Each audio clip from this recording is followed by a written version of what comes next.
Here we go, there's always traffic offline passing the Inception McLaren. Just carried in too much speed on the wrong line, Rob, and that's what traffic can do to you when there's only a narrow bit of dry-ish tarmac. We've seen it there all week, wet and dry, people struggling in that corner. It's just, oh, he just lost it on the way in. Lost it on the way in. It's asking the car to do far too many things all in one go in the dry.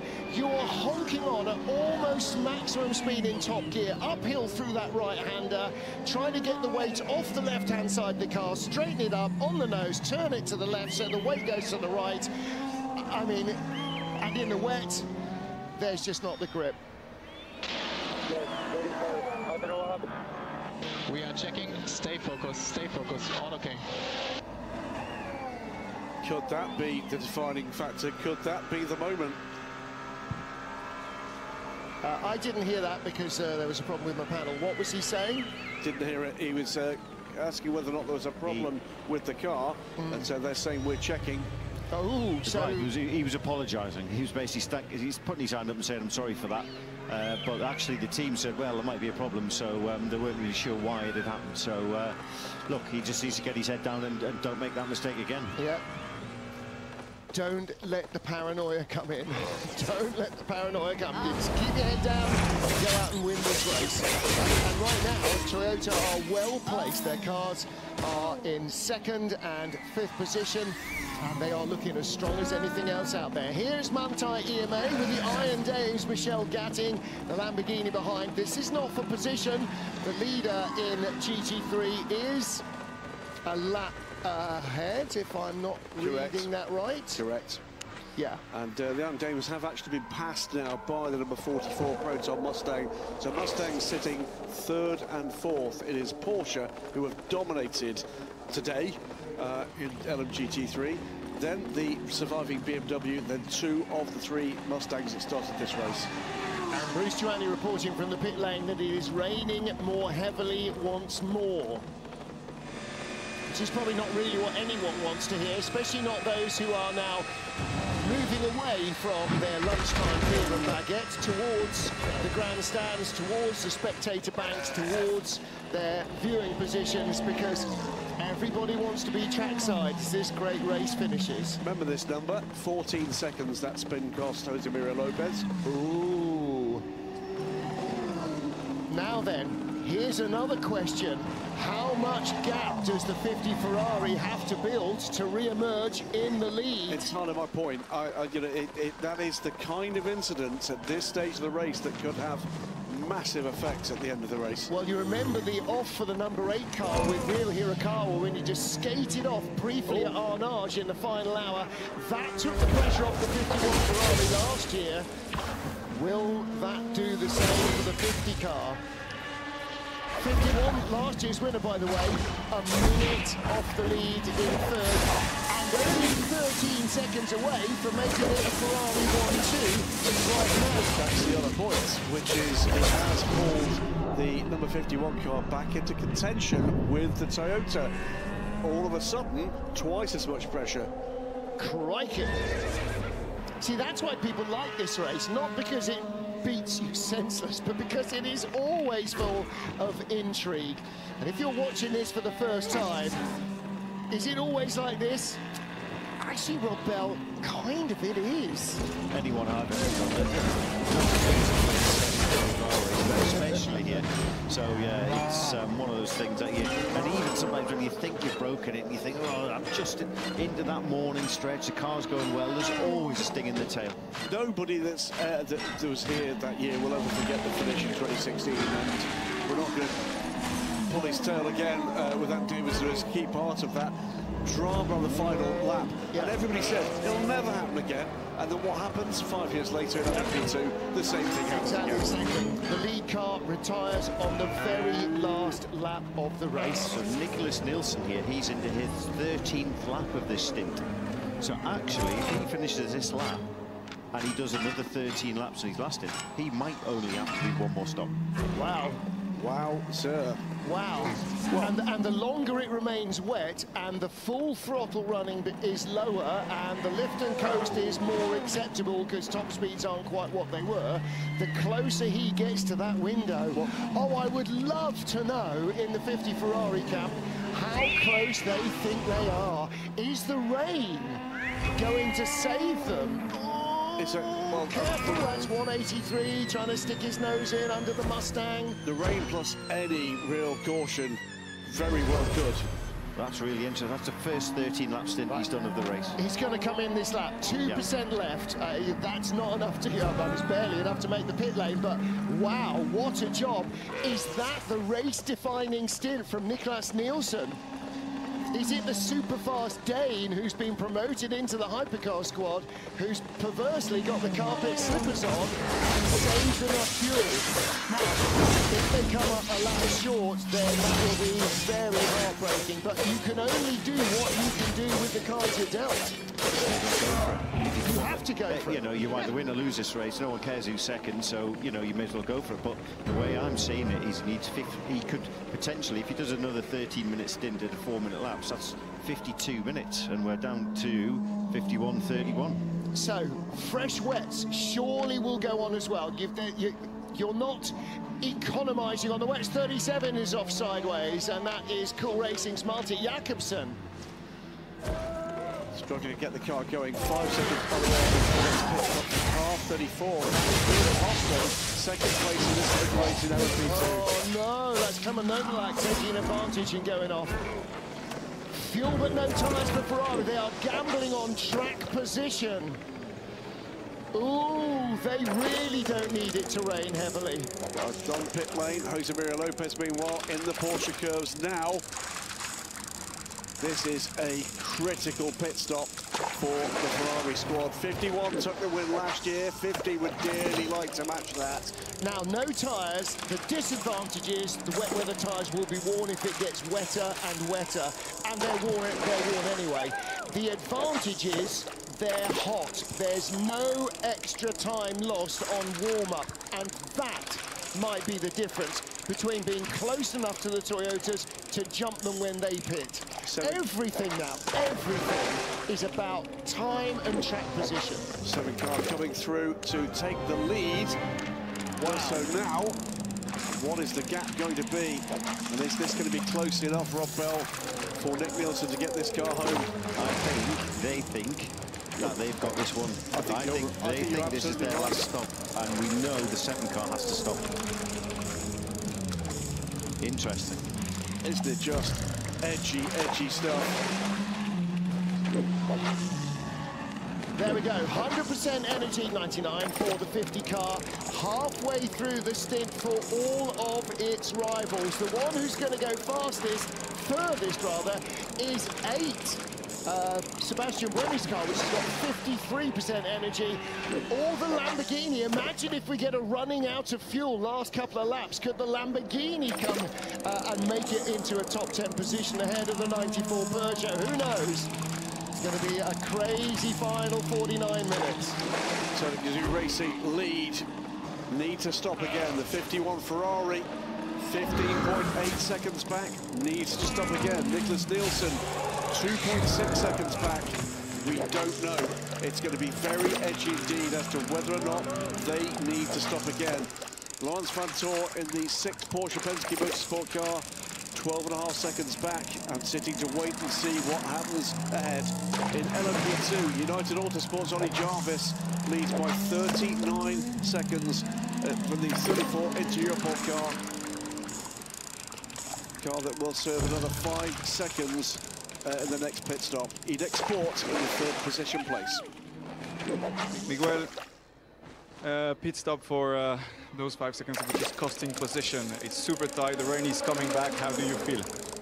Well, we are doing the maximum. It was quite unexpected pit stop with the door, but we keep pushing. Niklas is doing a fantastic job right now in wet conditions. He's really doing what he has to do, and 48 minutes. Let's see where we are at the end of the race. Okay, good luck. Thank you. That was an interesting moment, Rob Bell. We'll get to that moment in a minute. That was a shortcutting of the Dunlop chicane by the 50. Yeah, but it's not a it's a shortcut, but actually he's gone in the corner. You know, he's losing the car. He'll take a track limits. He'll take a track limits, and you know, he can actually put his hand up and actually just say, look, I'll sacrifice a couple of seconds for that. 6th place in the pit lane is Cool Racing, and that shows how tight everything is. Malte Jakobsen's car, though, receiving attention. 37, dropping out of contention for the podium. 34 in the background, going very slowly. Clement Novalak, has he just had a little off with Nick Nielsen now. The 50 car on its way out from that pit stop. I was trying to do the maths. I might have to try and work. I was trying to work out in 47 minutes how many 127-second laps you get, and I got 14,000, and I think I must have multiplied instead of advising. How many laps are left, Anthony?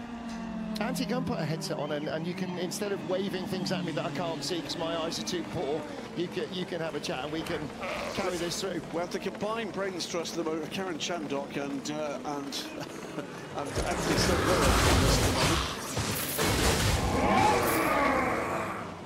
So we'll listen what's going on with the 50 Ferrari. Nick Nielsen. Okay, when we get close, they should let us by. When we get close, they should let us by. Are we faster than them? Yes. Oh. But surely all that car has to do is conserve fuel. What are those cars doing going off track on the way into the Ford chicane? Which cars? Well, the Edex Sport car and the Ferrari. Was that outside to the right? Yeah. Yeah, they've been doing it or every No, car. no, they were on the far side of the curbs. I would offer the honourable gentleman the potential. The 51 car again that takes the shortcuts. I think it's raining more. These two cars, the 50 car and the Edex Sport LMP2 behind, both are, not the little duck into the pit entrance. I think it's suddenly got a bit more greasy. I wonder if somebody's losing. Either way.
4:30. The leader's doing 4:41. Second place coming over like 4:40. And as you said, Jochen Eiter, 4:43. Well, there's a lot of red jackets in the crowd, lots of red hats, looking for a second consecutive Ferrari win. And look at the way they're sliding four square. It's very much wetter from Arnage all the way to the finish line.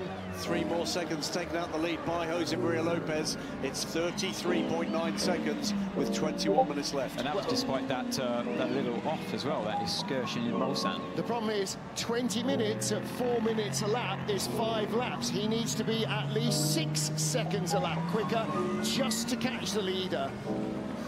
So 3 a lap is not enough. Danny Juncadeo being warned about track limits in the number 82 car. That probably will come to very little. Team Sport Corvette, their sole remaining car, or their sole remaining healthy car, after 81 had long stops in the middle of the night. 20 minutes remain. Nicholas Nielsen leads Le Mans 24 hours. 306 laps will be completed at the end of this one. He's got a 32.4 second gap to the chasing Jose Maria Lopez in the number 7 Toyota. Well, he's now got 12% more energy than Lopez, which was our benchmark. But what's going on with the number 6 Porsche? He's got 64% energy left. Well, somebody's wrong here, aren't they? Either Toyota haven't got enough on, or Toyota or Porsche are carrying too much fuel, or they found a way to burn even more, and I'm not quite sure how that works. Santor is with Alessandro Pierguidi for 3rd place. A minute back from the leader.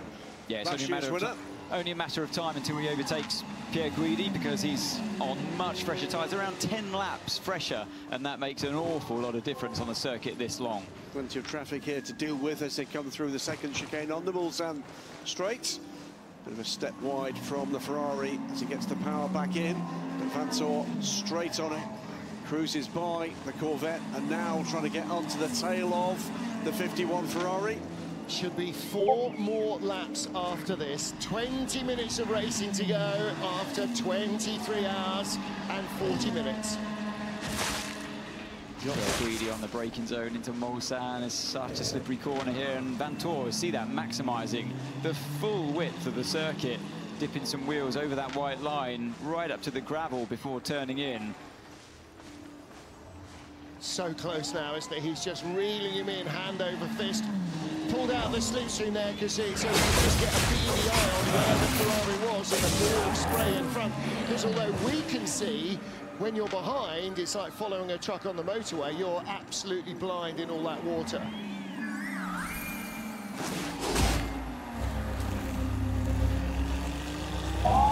Let's have a listen to Jose Maria Lopez, car 7. Okay, Jose, we are currently P2, Ferrari 50 ahead. We don't think they're gonna box. We will be for position 2, and we don't want to take any risk. We want to bring P2 home. Gap ahead, 32. Gap ahead, 32. That's realistic. That is realistic. Come on, he's not catching him. They had a technical problem. He's not catching him. Ferrari is under pressure from Porsche, but that's only 26 seconds back. So don't go off the road. Hello, also the number 5 car, Matt Campbell, don't go off the road there either. He was closing down Sebastian Buemi, but that has slowed that down. That may be the most extraordinary thing I've heard from a factory team in all my time here. Well, from Toyota especially, you know, accepting the inevitable. And they didn't last year, and they very nearly lost 2nd place. Because it was more luck than judgment, certainly. Vantor's gone through the chicane there. Yeah, more luck than judgment last year that Rio Hirakawa was able to keep the car going. That power cut they had, a couple of laps for Jose Maria Lopez. How costly has that proved to be? It cost him probably 10 seconds. Well, cost him potentially the race. Potentially. I mean, realistically, it was always going to be really tough, but... yeah. And don't forget, this is for 3rd place, Alessandro Pierguidi. And look at the traction he seems to have over the Porsche. Every time they're in a slow corner, he seems to open up a little bit more. And Lawrence Vantor is closing down the straight on the quick stuff, but the Ferrari seems to be hanging on. The gap is small, but it's not getting much smaller.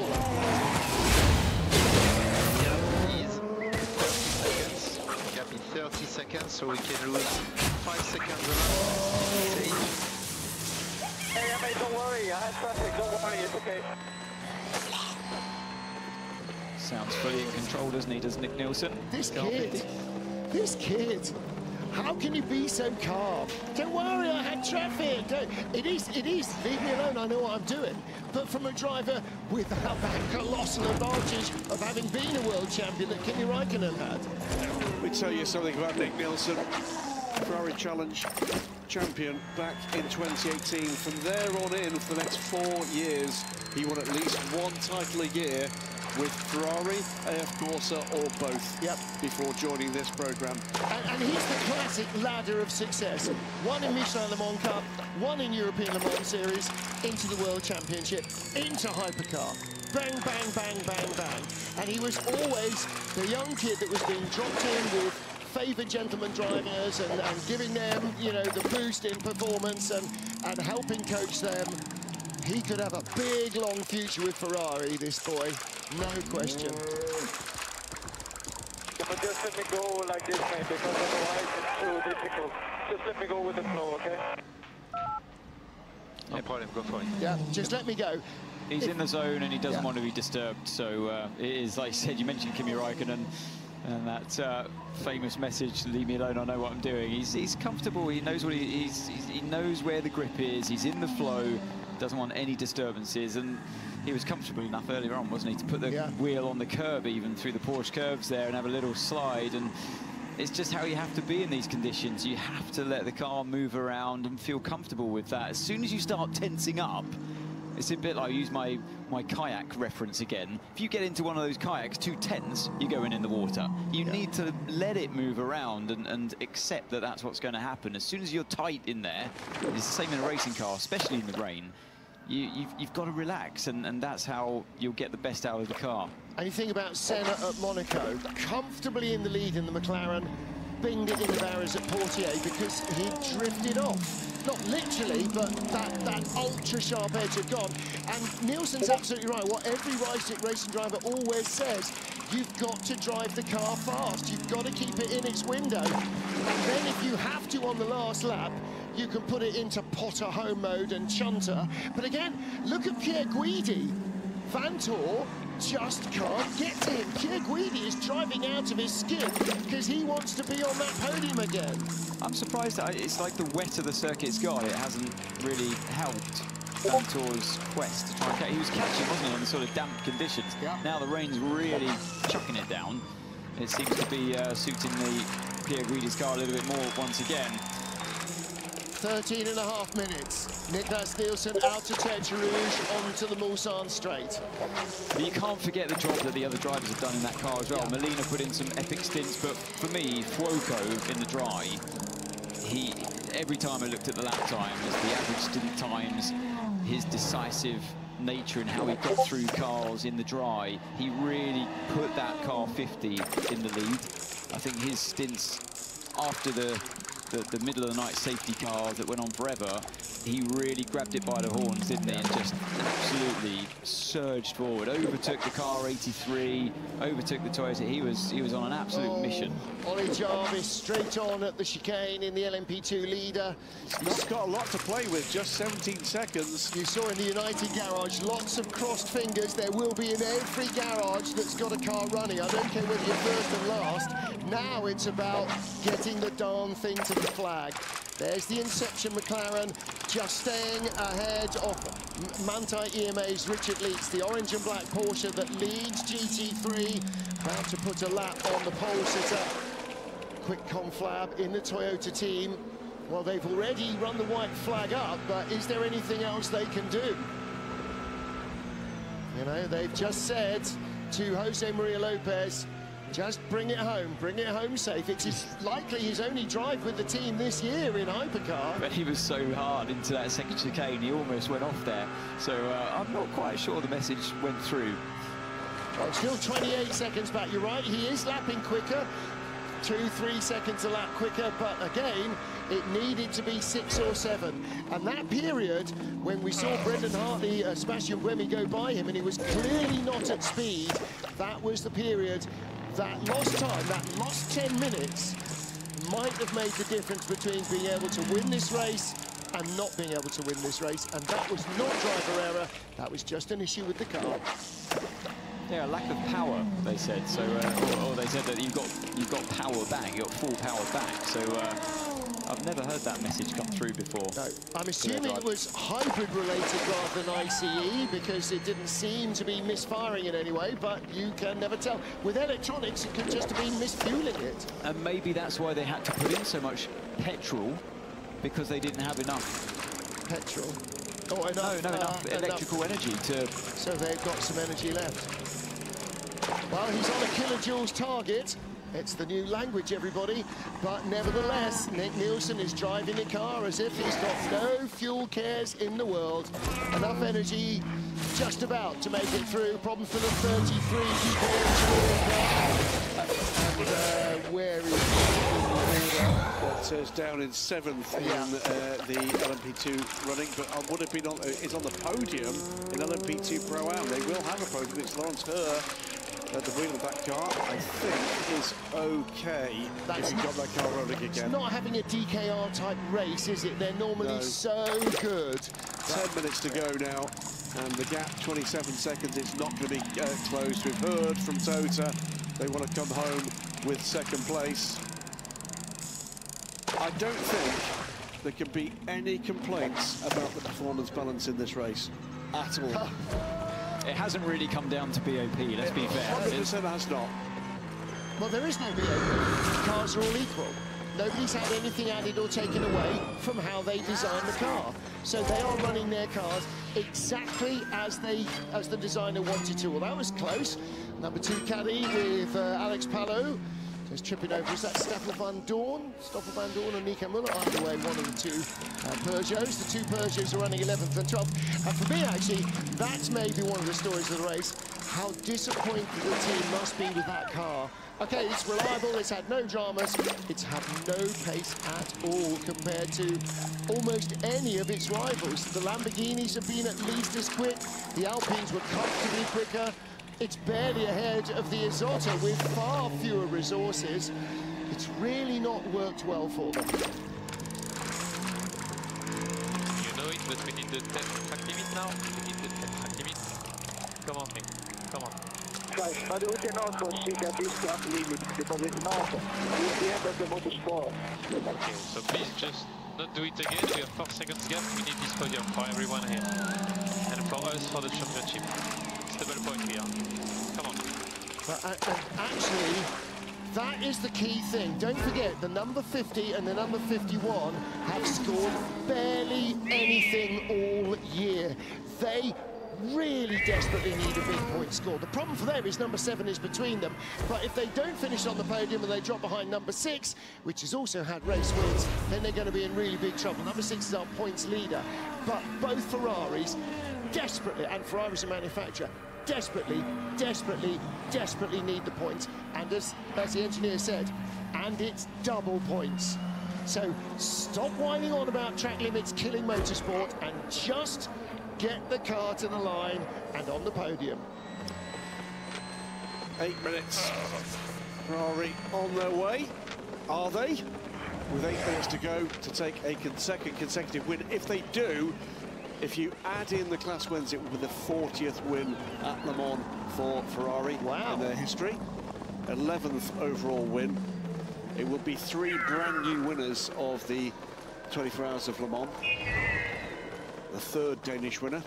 I think the 4th Spanish winner. I think it might be the 11th Italian, but I'll double check that one. Okay. I'm now trying to think of other Spaniards. Marc Genet, one with Peugeot. Fernando Alonso, thank you, yes, well done. Twice a winner, obviously, and we're now going back to the 60s, I'm not sure, 50s even, maybe. Alfonso Di Portago, did he win at Le Mans? Not sure. Anyway, they are within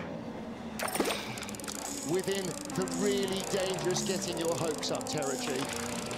Anthony, 6.5 minutes to go. We know what this race can do. Nobody dares believe.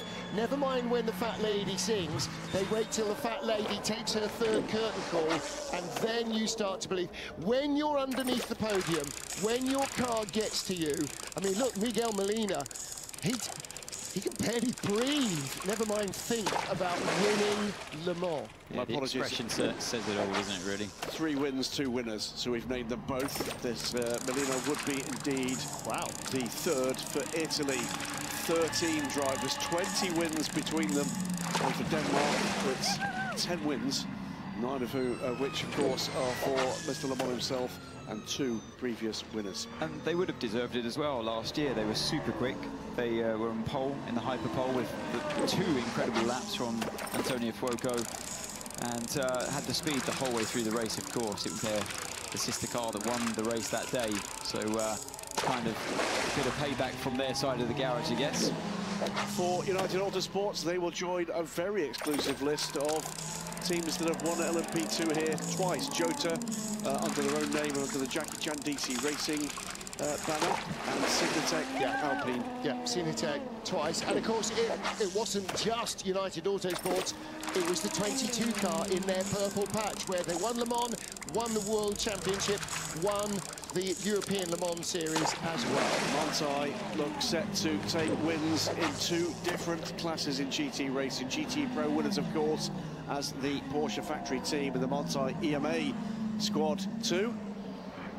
And in the early days of Porsche's return with GT programs, with the UPS Junior cars and all of that, they've had so many class wins under various different banners, but run by Olaf Manthey's team.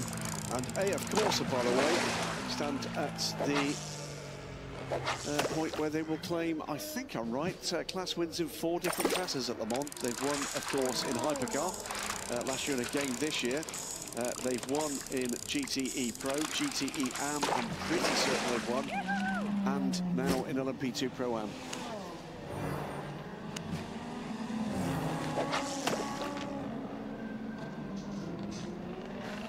You can see the 2 Danish winners, of course. The second being John Nielsen, who won with Jaguar. Maurice Schuring, 19 years old, the youngest ever category winner at Le Mans, says Sam Smith, so I'm assuming he is younger than the 22 car, Nolan Siegel, who is also 19, from Palo Alto in California. So 12% energy remains in the number 50 Ferrari. This is going to come down to willpower and fumes, and the incredible sang-froid of Niklas Nielsen. Let's hear from the team. You confirm the next lap is the last lap, right? Confirm, 2 laps to go. 2 laps to go. Take it easy. Gap 23 seconds. So, in the GT3 class, Richard Leeds will be in the winning car, the Manthey EMA car. He'll bring it across the line. 5th win? It will be his 18th consecutive Le Mans 24-hour appearance, and he wins. I don't know how many wins he's had. I think it's 5 that he would have got. Also means, by the way, across the classes, 4 rookies will be on the top step of their respective podiums. Wow. It also, as well, means that Nico Veroni will win classes, 2 different classes in 2 years. Came home last year in GTAM as the winner and looks set to bring home the win in LMP2 Pro-Am with AF Corsa. 2.5 minutes on the clock after 24 hours of racing. And I was talking at lunchtime with one of our French commentary colleagues, and he was saying, who do you think's going to win? I went, you're joking. One of any 9 cars, and there's no possible way you could pick a favourite out of it other than just sort of brand loyalty, because this race has thrown so much at us over the last 24 hours that weather, safety cars, slow zones, traffic, incidents, mechanical threat, anything could have made a difference. In the end, it was none of those. It was dealing with the cards as they came to the 50 Ferrari and pulling off a magnificent strategic coup, somehow eking out the fuel to get it through without a forced splash at the end, which looked like it was going to be likely 2 hours out. Let's look back to some of the other storylines here before we greet these winners home. Fantastic running from the Assault of Fraschini. Yeah. It will reach the end of the Le Mans 24 Hours on its debut and the brand's debut. The same for Lamborghini aren't linked. Both their cars will come home. One of them in the top 10 overall. Peugeot will be disappointed, but both their cars are home. Reliable car, not yet a fast car. Cadillac Racing, I think, will be satisfied with their Le Mans this year. They've not got as good a result, but boy, oh boy, have they been competitive. Yep, yeah, with a little bit of luck and a following wind. Number 2, number 3, 311 even could have been up there on the podium. Miguel Molina, bottom left-hand corner, still don't even crack a smile. Nobody who's ever watched Le Mans will dare to believe, but they are around 4 miles away. And in another 2.5 minutes, they can start to breathe. Halfway down the Mulsanne Straight, coming down into the second chicane. Anthony Davidson, in the old days, drivers always used to say, hearing noises in the car, hearing noises in the car. Your imagination starts to run away with you, doesn't it? It's the first lap I've seen him take it mildly easier than all the other laps. And yeah, you do. Your senses are out there, they're heightened, and when you're in that position in the lead of a race, you always feel like you can maybe hear things that weren't there the lap before. Actually, when it came past the line, but just on this lap, to open this lap up, I did think, how did it sound? The same as it did last lap. History-making, life-changing for those involved, in particular the 3 young men that have brought this home. Nick Nielsen has been just ironclad at the wheel of this car. Well, I think the cold Danish or calm Danish exterior will collapse the moment he gets in the arms of his teammates, and getting out of the car takes you out of that bubble, and then the emotion is going to absolutely wash over him. Meanwhile, let's just say thank you again to all the men and women in orange who worked so tirelessly in appalling weather to keep this race going, to our race director, to all the officials, and to all the teams and the rest of the organisation who have produced such a stunning race here. And for Niklas Nielsen, for Miguel Molina, and for Antonio Fuoco, off the old road circuit and into the Porsche curves for the very final time. The checkered flag awaits. 24 hours of Le Mans is up. It is 4:01 and 45 seconds, Central European summertime. Sunday, Le Mans 2024 is over. And Ferrari number 50 is going to come home and take victory a year after their teammates claimed victory in the hypercar. And now they dare believe it's the final chicane. Niklas Nielsen has been rock solid, absolutely ironclad confidence. Miguel Molina, Antonio Fuoco in front. Ferrari wins Le Mans.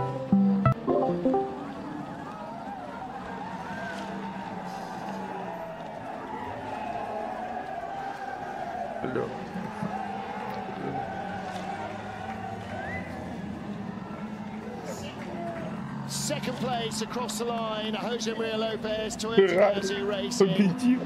And he hangs on to second, but what about Alessandro Pierguidi, the 51 Ferrari and the number 6 Porsche, 1.1 seconds apart, and Pierguidi hangs on to it and does Чё, нормально. Toyota должна была поломаться на последнем кругу. Toyota виновата, Toyota не поломалась, все. They fought hard, they fought valiantly. Что сломалось, блядь? Что сломалось? Ничего не сломалось. Ничего не сломалось. Я говорю, Toyota, если бы поломалась, все бы было зашибись. Ну, хоть все бы было хоть как-нибудь понятно. Феррари и Порше, да. И вообще не виновата Toyota. Все, блядь, Toyota самая херовая машина в 24-м году, понятно? Блядь, Toyota, у нее проклятие внимания, она пиздец. Ей все время не хватает чуть-чуть, типа, для победы. То у них машина, блядь, заглохнет прямо, блядь, в последнем повороте. То отогнет мотор на последнем круге. Ну, короче. А что с кубицей, я так и не понял, что там произошло. Там еврей, блядь, сломал машину, блядь, диверсант. Ну, типа, там был рестарт, ты, наверное, не смотрел в этот момент. Там был рестарт, это где-то за 4-5 часов, типа, до конца. Так, короче, пошли пить кофе, потому что у меня сейчас начнется дурдом. А чего у тебя дурдом? Блять. Празднование... Потому что у меня сейчас начнется дурдом. Празднование победы Феррари? Нет. Празднование, блядь, дня открытых дверей.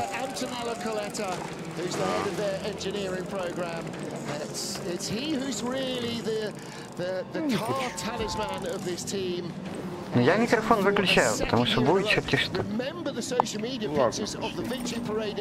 Так что, идем? Ну да, я сейчас слезы.